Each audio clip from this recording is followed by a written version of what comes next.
आज तक रेडियो सुनता है सारा जहां।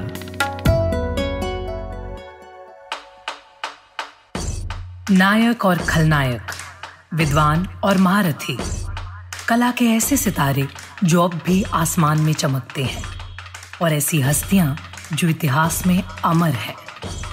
उजले व्यक्तित्व के धनी भी और स्याह पहलुओं के लोग भी। ये वो लोग जो मशहूर हैं। ये है नामी गिरामी।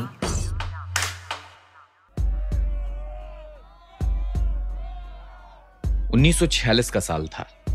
दूसरे विश्व युद्ध के खत्म होते ही अंग्रेजों का भारत छोड़ना लगभग तय हो चुका था। इसे देखते ही कांग्रेस नेता पंडित जवाहरलाल नेहरू और सरदार वल्लभ भाई पटेल का ध्यान संविधान सभा के गठन की ओर गया। इसकी देखरेख में भारत का संविधान लिखा जाना था। फैसला किया गया कि संविधान सभा के लिए देश के अलग अलग प्रांत से शुरुआती दौर में 296 लोग चुनकर आएंगे। बॉम्बे की सीट से एक बैरिस्टर साहब संविधान सभा के सदस्य के लिए दावा ठोक रहे थे। ये शेड्यूल्ड कास्ट फेडरेशन के संस्थापक थे। चुनाव हुए, मगर ये बैरिस्टर साहब बॉम्बे से चुनाव हार गए। खुद उनके शेड्यूल्ड कास्ट फेडरेशन ने उनके पक्ष में वोट नहीं किया। कहा गया कि बैरिस्टर को न चुनने के लिए कांग्रेस आलाकमान का भी दबाव था। ये बात जब बंगाल के दलित नेता जोगेंद्र नाथ मंडल को पता चली तो उन्होंने इस विषय पर मुस्लिम लीग के नेता मोहम्मद अली जिन्ना से बात की।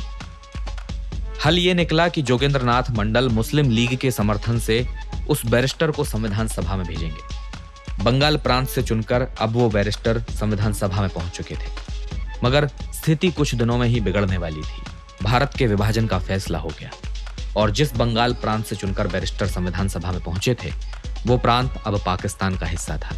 लिहाजा बैरिस्टर की सदस्यता रद्द कर दी गई। मगर वो शांत बैठने के मूड में नहीं थे। उन्होंने खुलेआम चेतावनी दे डाली और कहा कि अगर उन्हें भारत के संविधान सभा का सदस्य न बनाया गया तो वे इसके विरोध में उतरेंगे और आने वाले समय में इसे एक बड़ा राजनीतिक मुद्दा बनाएंगे। कांग्रेस पर अब दबाव था, सो कांग्रेस के नेता डॉक्टर राजेंद्र प्रसाद आगे आए और उन्होंने बैरिस्टर को संविधान सभा का सदस्य बनाने की सिफारिश की और कुछ ही दिनों बाद इस पर फैसला हो गया। फैसला बैरिस्टर के पक्ष में था। अब वो बॉम्बे की सीट से संविधान सभा के सदस्य थे और इनकी अध्यक्षता में कुछ ही महीने बाद देश का संविधान लिखा जाने वाला था। इन बैरिस्टर का नाम था डॉक्टर भीमराव रामजी अंबेडकर। नमस्कार, आज तक रेडियो पर आप सुन रहे हैं नामी गिरामी। मैं हूं अमन गुप्ता और आज हम बात कर रहे हैं देश के पहले कानून मंत्री डॉक्टर भीमराव अंबेडकर की। So far, as the ultimate goal is concerned, I think none of us need have any apprehension. But my fear, which I must express clearly, is this. Our difficulty, as I said, is not about the ultimate future. Our difficulty is how to make the heterogeneous mass that we have today take a decision in common and march in a cooperative way on that road which is bound to lead us to unity. ये आवाज जो अभी आपने सुनी, ये doctor Bhimrao Ambedkar की ही आवाज है, जिन्हें दलितों का मसीहा कहा जाता है। दलित परिवार में जन्म लेने के साथ ही जिन्होंने अस्पृश्यता यानी छुआछूत का दर्द देखा, असमानता के भाव को महसूस किया और इसे ही सुधारने के लिए अपना पूरा जीवन खपा दिया। 1920 का दशक था। देश में गांधी के नेतृत्व में आजादी की लड़ाई शुरू हो चुकी थी। उधर महाराष्ट्र के रायगढ़ जिले में महाड़ कस्बा पीने के पानी के संकट से जूझ रहा था। दलितों के लिए तय किए गए तालाबों में पानी नहीं था और ना ही उन्हें सार्वजनिक तालाब से पानी पीने की इजाजत थी। मामला गंभीर था और इसके खिलाफ अगस्त 1923 में बॉम्बे लेजिस्लेटिव काउंसिल में एक प्रस्ताव आया। कहा गया कि वे सभी जगह जिनका निर्माण और देखरेख सरकार करती है वे सार्वजनिक हैं और इनका इस्तेमाल कोई भी व्यक्ति कर सकता है। इसी अधिनियम को कुछ ही महीने में महाड़ में लागू कर दिया गया। उधर इस खबर का पता लगते ही कुछ सवर्ण इसके विरोध में उतर आए और सरकार पर इस अधिनियम को वापस लेने का दबाव बनाया जाने लगा। नतीजन अधिनियम बस कागजों में रह गया। उधर कोलंबिया और लंदन से कानून और इकोनॉमिक्स की पढ़ाई पूरी करके लौटे अंबेडकर पर भी उनकी जाति को लेकर कई सवर्ण बदसलूकी पर उतर आए। उन्हें अछूत कहा जा रहा था। इसके बाद उन्होंने दलितों को समाज में हक दिलाने का काम शुरू कर दिया।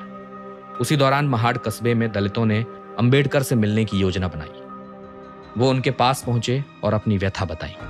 तय किया गया कि सवर्णों की दमनकारी नीतियों के खिलाफ एक सभा आयोजित की जाएगी। सामाजिक कार्यकर्ता सुरेंद्रनाथ टिपणीस, सूबेदार सावरकर और अनंतराव चित्रे ने सम्मेलन की तैयारियां शुरू कर दी।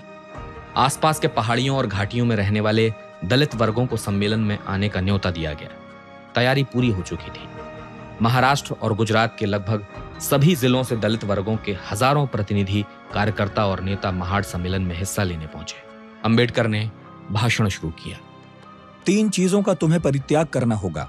उन कथित गंदे पेशों को छोड़ना होगा जिनके कारण तुम पर लांछन लगाए जाते हैं। दूसरा, मरे और सड़े हुए जानवरों का मांस खाने की परंपरा को भी छोड़ना होगा। और सबसे अहम है कि तुम उस मानसिकता से मुक्त हो जाओ कि तुम अछूत हो।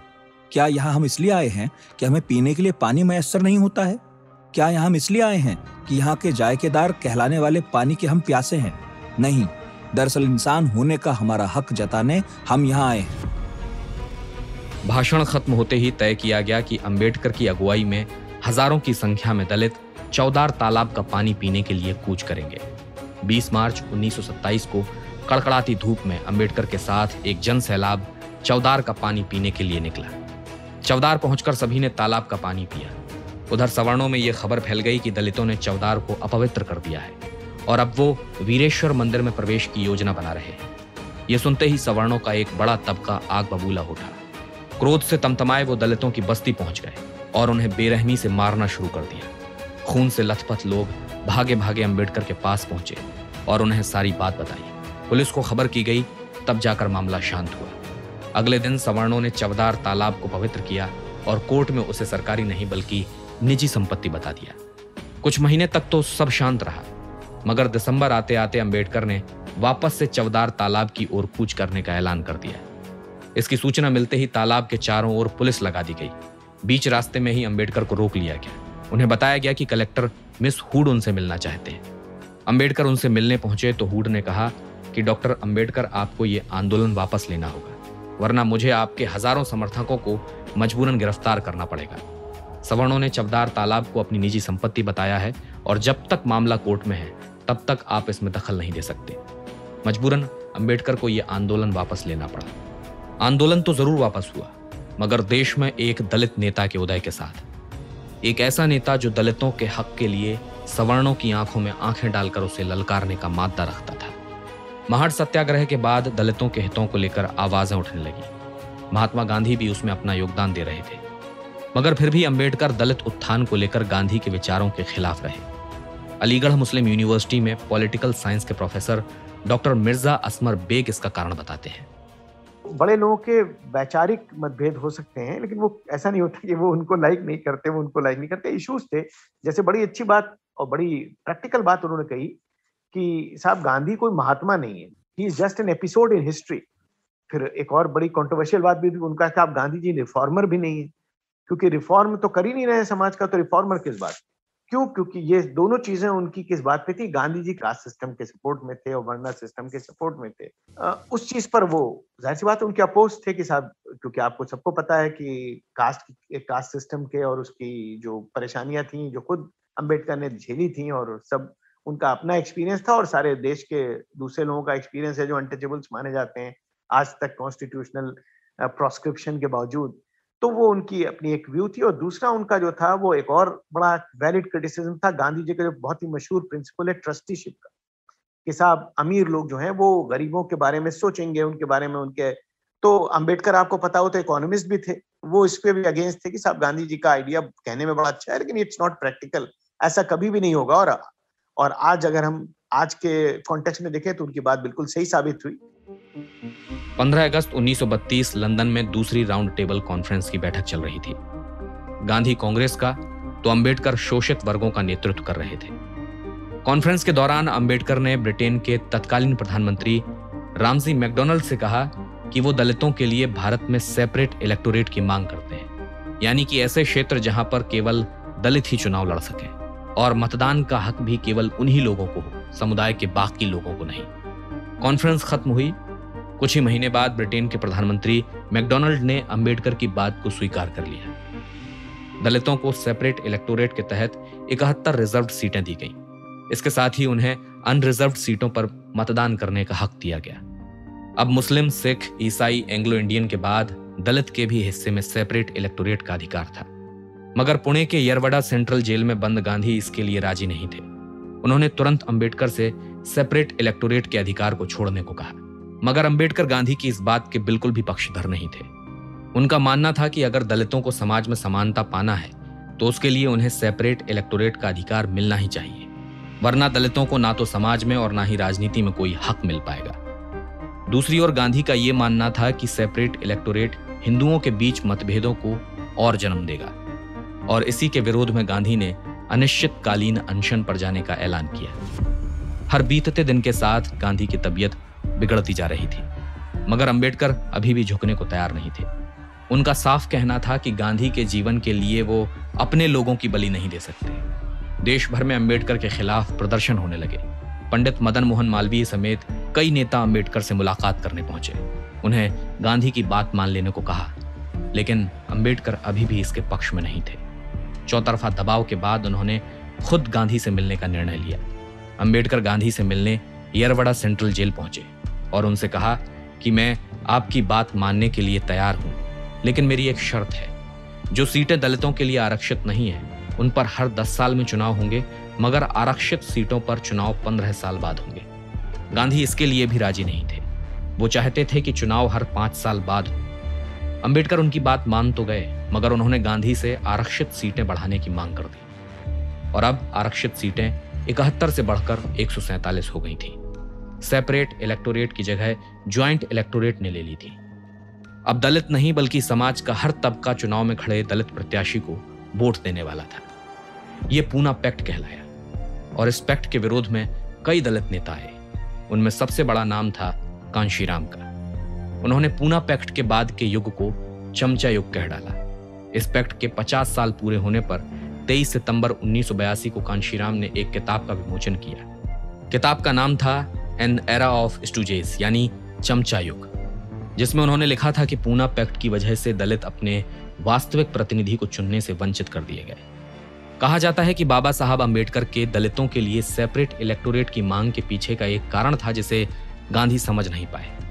मध्य प्रदेश में doctor Ambedkar university of social sciences में प्रोफेसर और thoughts and philosophy of doctor BR Ambedkar नाम से किताब लिखने वाले डॉक्टर CD नायक बताते हैं, बाबा साहब की सेपरेट इलेक्टोरेट की मांग जो थी वो देश के लिए बहुत ही हितकारक थी, क्योंकि तो जब हिंदुस्तान की जनता में उस समय 6 करोड़ लोग ऐसे बीमार बैल जैसे अस्वस्थ थे, तो उसी पर अत्याचार कर रहे हो, अशिक्षित थे उसी को अशिक्षित रख रहे हो, बेरोजगार थे उसी को इवन नाले और गांव साफ करने जैसे काम देते और वेतन नहीं देते। तो ये कौन सा यानी आपका चिकित्सालय है कि जिसमें सबसे ज्यादा ICU पेशेंट जैसों को तो आप ज्यादा अत्याचार उस पर करते हो और सुविधा कुछ नहीं देते। तो ये जो पूना पैक्ट का सेपरेट इलेक्टोरेट है, ये डबल वोटिंग पावर दे रहा था कमजोर दलित को कि तुम अपने प्रतिनिधि के लिए भी अपना वोट दोगे और जनरल कैंडिडेट को भी चुनने के लिए वोट दोगे। तो बाबा साहब की ये ऐसी स्वस्थ पॉलिसी थी जो भारत को मजबूत करना चाहती थी, राष्ट्र को मजबूत करना चाहती थी। साल 1936 की शाम भीमराव अंबेडकर के पास कुछ लोग एक खबर लेकर आए। खबर दलितों को लेकर थी जो हिंदू सवर्णों की दमनकारी नीतियों से परेशान होकर मुस्लिम धर्म अपना रहे थे। अंबेडकर ने कहा कि उन लोगों को मुस्लिम धर्म अपनाने से रोकिए। मैं यौला परिषद में एक जरूरी घोषणा करने जा रहा हूं। कुछ घंटे बाद अंबेडकर के सामने हजारों की संख्या में उनके समर्थक बैठे थे। अंबेडकर ने कहा कि अब समय आ गया है जब हम इन दमन और तिरस्कार की जंजीरों को तोड़ दें। अब बस बहुत हुआ। हालांकि मैं हिंदू जरूर पैदा हुआ हूं, लेकिन आपको यह भरोसा दिलाता हूं कि मैं हिंदू के रूप में हरगिज नहीं मरूंगा। यह अंबेडकर का हिंदू धर्म छोड़ने को लेकर किया गया पहला सार्वजनिक ऐलान था। इसने कांग्रेस समेत पूरे देश में खलबली मचा दी। अलग अलग धर्मगुरुओं के लिए यह मौका था कि अंबेडकर को अपने धर्म में शामिल कर लिया जाए। इसको लेकर प्रयास भी किए गए, मगर अंबेडकर बिना धर्मों को पढ़े कोई भी फैसला नहीं लेना चाहते थे। उन्होंने एक एक करके हर धर्म ग्रंथ को पढ़ना शुरू किया, मगर बौद्ध धर्म के अलावा उन्हें किसी भी धर्म में दलितों के लिए स्थान नजर नहीं आया। यह सब चल ही रहा था कि हिंदू महासभा के सदस्य डॉक्टर बालकृष्ण शिवराम मुंजे अंबेडकर से मिलने पहुंचे। उनसे कहा कि सरदार पटेल ने कहा है कि अगर आपने धर्म बदला तो सांप्रदायिक समझौते में आपको कोई आरक्षण नहीं दिया जाएगा। दरअसल शिवराम मुंजे नहीं चाहते थे कि अंबेडकर ईसाई या मुस्लिम धर्म अपनाए। उन्होंने अंबेडकर से कहा कि आप चाहें तो सिख धर्म अपना सकते हैं। हिंदू महासभा आपके आरक्षण की वकालत करेगी और आपके हक को लेकर आपके साथ खड़ी रहेगी। ये सुनते ही अंबेडकर खिलखिलाकर हंस दिए, क्योंकि उन्हें पता था कि शिवराम मुंजे क्या चाहते थे। वक्त बीतता गया और इसके साथ ही अंबेडकर का झुकाव बौद्ध धर्म की ओर बढ़ने लगा। 1950 आते आते ये साफ हो चुका था कि कुछ सालों के भीतर अंबेडकर बौद्ध धर्म अपनाने वाले हैं, और वो तारीख जल्द आ गई। 14 अक्टूबर 1956 को अंबेडकर ने 3 लाख से भी अधिक दलित समर्थकों के साथ बौद्ध धर्म को अपना लिया, और ये बरसों से चले आ रहे सवर्णों के अत्याचार के मुंह पर एक जोरदार तमाचा था। एक सवाल जो धर्म के नाम पर अंबेडकर के साथ नत्थी रहता है कि आखिरकार अंबेडकर के मुताबिक धर्म की परिभाषा क्या थी। इसकी व्याख्या प्रोफेसर सीडी नायक करते हैं। बाबा साहब धर्म को नैतिकता के रूप में देखते थे, भगवान के रूप में देखते थे। यदि देश का और राष्ट्र का कल्याण नहीं, विश्व का कल्याण नहीं, तो नो धर्म, केवल वो पॉलिटिक्स है, पॉलिटिक्स, या आप बोले अफीम की गोली भी है। इसलिए उनका धर्म यानी नैतिकता थी। दूसरे का कल्याण जहां तक हो सकता है आपके वचन, मन और कर्म से, तब तक वो धर्म है, नहीं तो वो भी यानी नरकगामी मार्ग है। 15 अगस्त 1947 को आजादी की तारीख तय हो चुकी थी, लेकिन देश का कानून मंत्री कौन होगा इस बात पर अभी भी संशय था। गांधी अंबेडकर के नाम का समर्थन कर रहे थे, तो वहीं सरदार पटेल और जवाहरलाल नेहरू इसके खिलाफ थे। कई बैठकें हुई और आखिरकार डॉक्टर भीमराव अंबेडकर के नाम पर ही मुहर लग गई। कुछ हफ्ते बाद उन्हें संविधान की ड्राफ्टिंग कमेटी का चेयरमैन भी चुना गया, मगर 1951 आते आते चीजें बिगड़ने लगी और आखिरकार 1951 में हिंदू कोड बिल के विरोध में अंबेडकर ने नेहरू के मंत्रिमंडल से इस्तीफा दे दिया और शेड्यूल्ड कास्ट फेडरेशन को एक नए सिरे से मजबूत करने में जुट गए। 1952 में देश का पहला लोकसभा चुनाव होने वाला था। शेड्यूल्ड कास्ट फेडरेशन पार्टी से 35 प्रत्याशी खड़े हुए और उनमें एक नाम डॉक्टर भीमराव अंबेडकर का भी था। बॉम्बे नॉर्थ सेंट्रल कॉन्स्टिट्यूएंसी से वो अपनी किस्मत आजमा रहे थे। समाजवादियों का एक बड़ा तबका अंबेडकर के पक्ष में था और अंबेडकर इसको लेकर निश्चिंत थे। तभी सीपीआई नेता ऐसे डांगे ने अंबेडकर के खिलाफ चुनाव प्रचार तेज कर दिया। नतीजन कम्युनिस्ट और दलित वोटर 2 भाग में बंट गए। जिन वोटर्स के लिए अंबेडकर कुछ महीने पहले तक संतुष्ट दिख रहे थे, वही उनके लिए परेशानी का सबब बन गए थे। दूसरी तरफ कभी अंबेडकर के असिस्टेंट रह चुके नारायण सदोबा काजरोलकर कांग्रेस के टिकट से चुनाव लड़ने लगे और उनका पिछले तबके से आना अंबेडकर के वोट को और ज्यादा चोट पहुंचा रहा था। सियासी उठापटक के बीच चुनाव संपन्न हुए। अंबेडकर 15,000 वोटों के अंतर से काजरोलकर से चुनाव हार चुके थे और तो और वो चौथे नंबर पर थे। जिस व्यक्ति की अध्यक्षता में देश का संविधान लिखा गया था, उसे लोगों ने अपना प्रतिनिधि स्वीकार नहीं किया। और ये घटना केवल एक बार की नहीं है, बल्कि यही कहानी 1954 में फिर दोहराई गई जब अंबेडकर दूसरी दफा लोकसभा चुनाव हारे थे। जीवन के अंतिम दिनों में अंबेडकर का मानना था कि भारत में बनी लोकतांत्रिक व्यवस्था से भारतीय लोकतंत्र कभी भी सफल नहीं हो सकता। मिर्जा असमर बेग से सुनिए। देखिए, ऐसा है कि मेरी समझ से भारतवर्ष के अंदर जितने भी लोग हुए हैं अभी तक बड़े, उसमें डेमोक्रेसी के ऊपर जितनी सब्सटैंटिव और गहरी बातें अंबेडकर ने कही, किसी ने भी नहीं कही।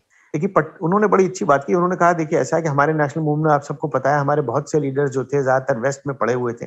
अंबेडकर भी वेस्ट में पढ़े थे और सबसे ज्यादा पढ़े थे, लेकिन बाकी दूसरे लीडर्स जो थे वो बड़े वेस्ट की डेमोक्रेसी से, जो लिबरल डेमोक्रेसी वेस्ट में है आज तक, उससे बड़े इंप्रेस थे कि साहब इसको हम अपने यहाँ अडॉप्ट कर लें, तो क्योंकि ये बड़ी अच्छा सिस्टम है तो हमारे यहाँ भी सब कुछ उसके हिसाब से अच्छा हो जाएगा।